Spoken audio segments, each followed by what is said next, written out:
parents warned me not to look out the window at night. I just discovered the horrifying reason why. Ever since I was a baby, my parents always told me, don't look out the window at night. I always asked them why, but they would just shrug it off with a creepy smile. As I grew older, I stopped questioning it, but I just never could have guessed the horrifying secrets my parents were hiding.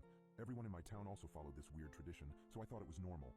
That was until I went to college and noticed that none of the other kids were like this. So during Christmas, when I went to my parents' house, I remember them telling me not to look out the window. I gave them a smile and a small chuckle before telling them I wouldn't. However, curiosity struck me the moment they left the room. As I lay in the dark, I came to a decision. I was going to look out of the window. Just as my hand came to the sheer white curtain of the guest room, I paused. My mind flashed to that one time when I was 12. My parents were talking in the kitchen.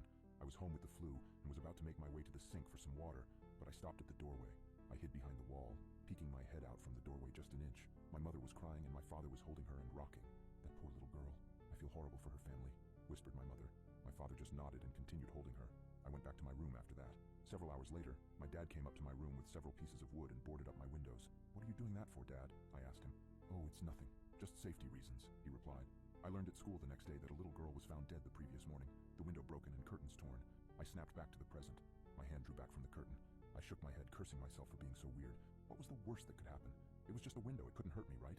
As I reached my hand out again, my instinct was telling me to stop. My gut twisted as I reached nearer and nearer.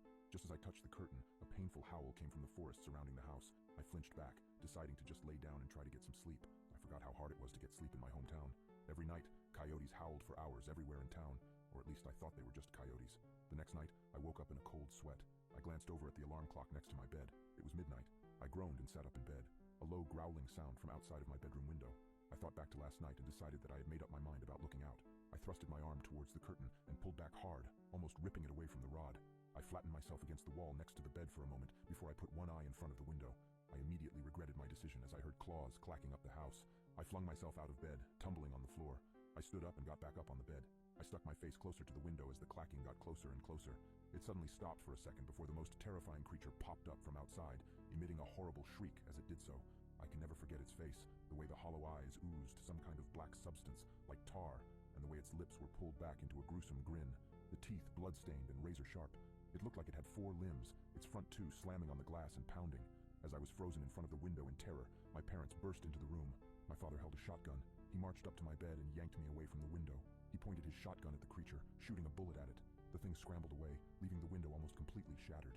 Damn it, son, it was a simple task. Just don't look out the window. How hard is that? My dad shouted at me. I wasn't processing his words. I was sitting on the floor, arms and legs splayed everywhere in utter shock. What the hell had I just seen? My mother ran to the bedroom door. She had tears in her eyes. Is everyone all right? She asked. Yeah, we're fine. We still gotta get that creepy effing monster, though. Nathan, get up. We got some work to do, my dad said. I got up as soon as I could. My dad thrust the shotgun into my arms and marched downstairs. He opened the basement door and descended, coming back with a machete and some kind of spray bottle. He sprayed the liquid onto the machete before walking to the front door and wait. Dad, what are you doing? I asked, confused. I was just traumatized, and now my dad is waiting at the door, machete in hand like he was about to kill someone. Instead of a response, my dad just hushed me. The house was quiet for several seconds before a loud banging and howling came at the front door. We heard a rip, and we knew the screen door was no more. The wood of the interior door started to splinter, and I took a few steps backward. My dad glared at me. Nathan, now is not the time for this. Point the goddamn gun and get ready to shoot. I aimed the gun at the door, trying to find the spot where the howling was coming from.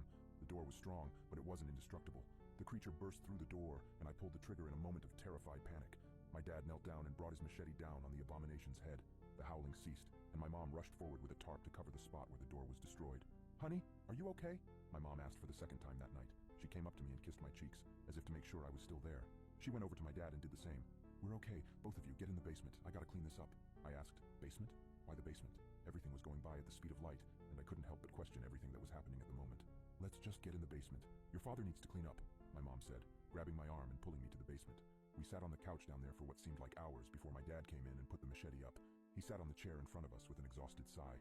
The three of us sat in silence for a few minutes. In that time span, my brain was able to come up with a coherent sentence. Dad, what was that thing? He just looked up at me, eyes dark, and said, Where do you think that howling